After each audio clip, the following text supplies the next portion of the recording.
खंड 2 प्रतिलेखन संख्या 38। महोदय, इस तरह पूरा पिरामिड बढ़ता जाएगा।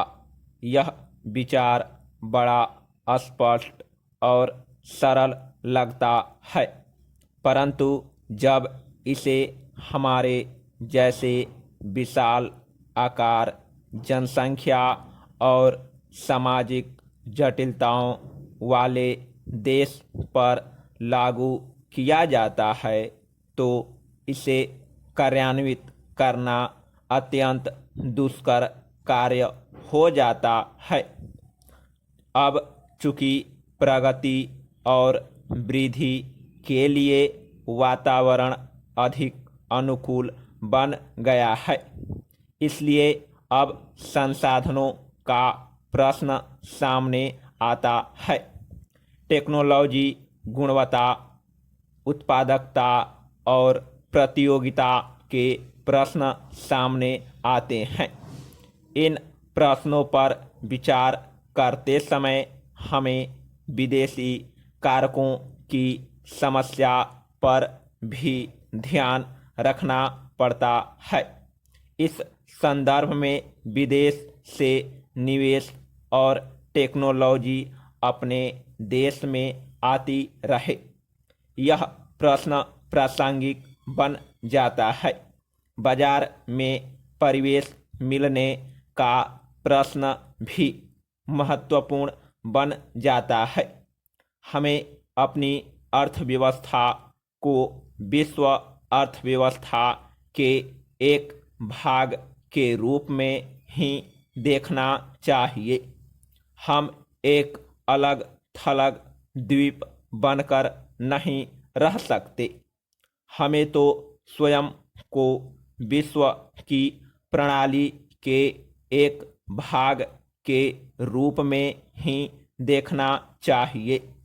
इसी के साथ द्वीप का भी अस्तित्व बने रहना चाहिए और राष्ट्रीय हितों को भुलाया नहीं जा सकता, जिसे विश्वव्यापीकरण कहा जाता है।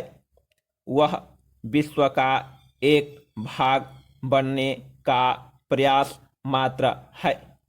इसके बाद ही हम शेष विश्व से यह आशा कर सकेंगे कि वह हमें हमारी आवश्यकता की चीज़ें प्रदान करे। मुझे विश्वास है कि ऐसा करते समय विसम्मति की कोई आवाज़ नहीं होगी, किंतु हम विश्वव्यापीकरण महज उसी की खातिर नहीं कर रहे। यह तो विशिष्ट रूप से भारत के लोगों के हितों को ध्यान में रखते हुए किया जाना चाहिए, क्योंकि शून्य देकर केवल शून्य ही मिलता है। इसलिए हम अपना लक्ष्य तभी प्राप्त कर सकते हैं जब हम यह दिखा दे कि इससे देने वाले और लेने वाले दोनों का लाभ है। विश्व अर्थव्यवस्था आज अधिकांशतः बाजार की ताकतों के सहारे चल रही है, और यदि हम इन बातों को अनदेखा कर देंगे तो इससे हमें भी भारी हानि उठानी पड़ेगी। अपने प्रयासों में हमने इस वास्तविकता को स्वीकार करने का प्रयास किया है। विश्वव्यापीकरण से हम अभिभूत नहीं हैं, परंतु हम अपनी ओर से यथार्थ को समझने की पूरी चेष्टा करते हैं। कुछ आलोचकों ने यह कहा है कि विदेशी निवेशकर्ता हमारी अर्थव्यवस्था पर छा जाएंगे।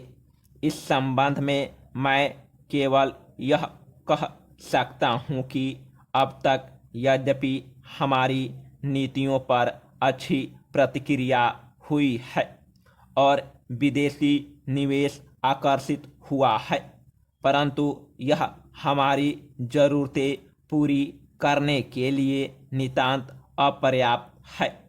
आपको देखकर मुझे ऐसा नहीं लगता कि हमारे ऊपर कल विदेशी निवेशकों के छा जाने का खतरा लग रहा है।